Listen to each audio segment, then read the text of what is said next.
भाइयों, चने की फसल जब फूल पर आती है ना, तब असली परीक्षा शुरू होती है।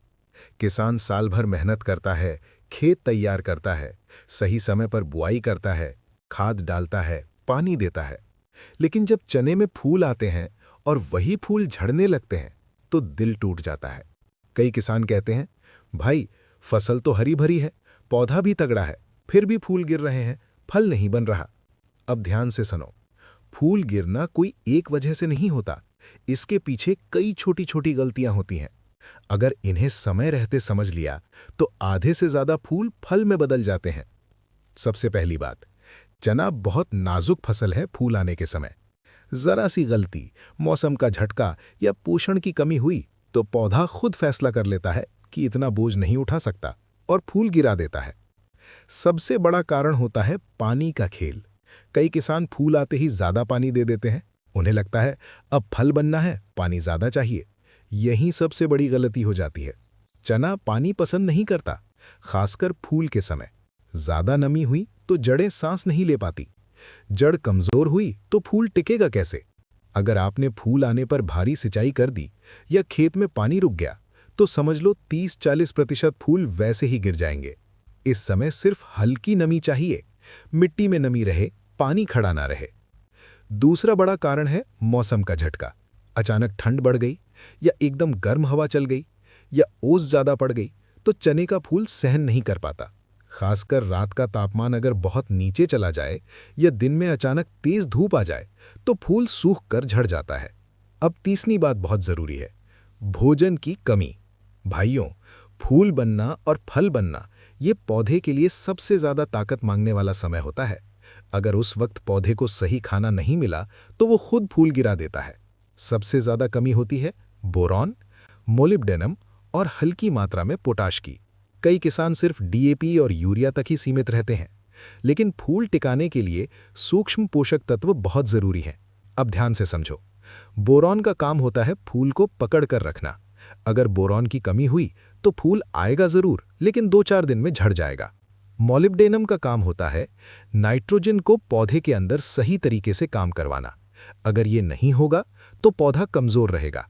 अब चौथा कारण है कीट और रोग। कई बार हमें दिखता नहीं, लेकिन अंदर ही अंदर कीट फूल को नुकसान पहुंचा रहे होते हैं। थ्रिप्स, एफिड और कभी-कभी इल्ली की शुरुआती स्टेज फूल की डंडी को कमजोर कर देती है। ऊपर से फंगल बीमारी का हल्का असर भी हो तो फूल टिकता नहीं। अब सवाल आता है कि भाई, तो क्या करें, कौन सा स्प्रे करें? अब मैं तुम्हें वही बताने जा रहा हूं जो काम करता है, बिना हवाई बातों के। सबसे पहले ये समझ लो कि फूल गिरने का इलाज एक स्प्रे से नहीं होता। इसमें सही टाइमिंग और सही मिश्रण जरूरी है। जब खेत में लगभग 10 से 15% फूल आ जाएं, यानी शुरुआत का स्टेज हो, तभी पहला स्प्रे करना चाहिए। पहला स्प्रे पौधे को ताकत देने के लिए होता है, फूल रोकने के लिए नहीं, बल्कि फूल टिकाने की तैयारी के लिए। इस समय आप पानी में मिलाएं। पानी की टंकी 15 लीटर की हो तो 19-19-19 या 052-34 2 ग्राम प्रति लीटर। इसके साथ बोरॉन 0.5 ग्राम प्रति लीटर और अगर उपलब्ध हो मॉलिब्डेनम 0.3 ग्राम प्रति लीटर। इस स्प्रे से पौधे को तुरंत ऊर्जा मिलती है, पत्तियां गहरी हरी होती हैं और फूल गिरने की संभावना कम होती है। स्प्रे हमेशा सुबह या शाम को करें, तेज धूप में कभी नहीं। अब एक बहुत जरूरी बात, स्प्रे के बाद 24 घंटे तक पानी ना दें और ना ही स्प्रे के अगले दिन खेत में पानी भरें। अब मैं एक गलती बताता हूं जो 70% किसान करते हैं। वो सोचते हैं आज स्प्रे कर दिया, अब फूल नहीं गिरेगा। नहीं भाई, स्प्रे सहारा देता है, लेकिन बाकी देखभाल भी उतनी ही जरूरी है। अगर स्प्रे के बाद तेज ठंडी हवा आ गई या भारी सिंचाई हो गई तो असर आधा रह जाएगा। अब इसी विषय को आगे और गहराई से समझेंगे। कौन सा दूसरा स्प्रे करें, कितने दिन बाद करें, कीट रोग का क्या करें और कैसे हर फूल को फली में बदला जाए। भाइयों, आगे जो बात मैं बताने वाला हूं वो हर किसान को पता होनी चाहिए, लेकिन उससे पहले एक छोटी सी बात। अगर आप सच में चाहते हो कि चने का एक भी फूल बेकार ना जाए, हर फली में दाना भरे और खेत देखकर लोग पूछे कि भाई क्या डाला है, तो अभी यहीं चैनल को सब्सक्राइब कर लो, क्योंकि यहाँ न किताबों की बातें होती हैं न दुकानदार की झूठी सलाह। यहाँ वही बताया जाता है जो खेत में आजमाया हुआ है, जो किसान के काम का है। सब्सक्राइब करोगे तो अगली वीडियो में दाना भराव का सही स्प्रे, फल सेटिंग का पूरा फॉर्मूला और कौन सी गलती से पूरी फसल चौपट होती है, सब समय पर मिल जाएगा। अब चलो फिर से मुद्दे पर आते हैं। अब भाइयों, अब आते हैं सबसे जरूरी हिस्से पर।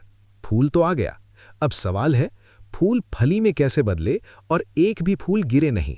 याद रखना, चना अपने हिसाब से चलता है।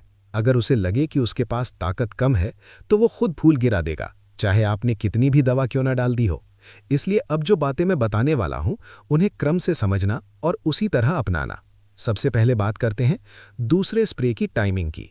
पहला स्प्रे आपने तब किया जब 10 से 15% फूल आए थे। अब दूसरा स्प्रे करना है पहले स्प्रे के 8 से 10 दिन बाद। इस समय खेत में फूल भी होंगे और कुछ कुछ जगह छोटी छोटी फलियां भी दिखने लगेंगी। यही सबसे नाजुक समय होता है। इसी समय किसान चूक गया तो फूल झड़ते हैं और फली आधी रह जाती है। अब दूसरा स्प्रे सीधा फूल गिरने रोकने और फल सेटिंग के लिए होता है। इसके लिए 15 लीटर पानी में आप मिलाएं पोटाश आधारित खाद जैसे 00050 या एसओपी लिक्विड 1.5 से 2 ग्राम प्रति लीटर। इसके साथ बोरॉन 0.5 ग्राम प्रति लीटर, अगर पहले डाला था फिर भी डालना है, और एमिनो एसिड 0.5 से 1 मिली प्रति लीटर। भाइयों, एमिनो एसिड को हल्के में मत लेना, ये पौधे का तनाव कम करता है। ठंड, गर्मी, हवा हर झटके से पौधे को बचाता है। जब पौधा तनाव में नहीं रहेगा तो फूल खुद नहीं गिराएगा।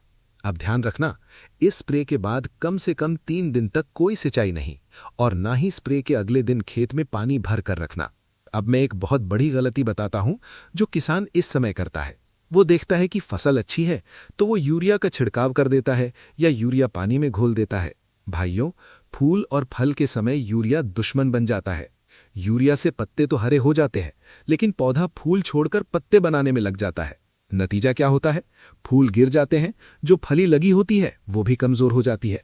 इसलिए याद रखना, फूल आने के बाद यूरिया नहीं। अब बात करते हैं कीट और रोग की, जो चुपचाप फूल गिराते हैं।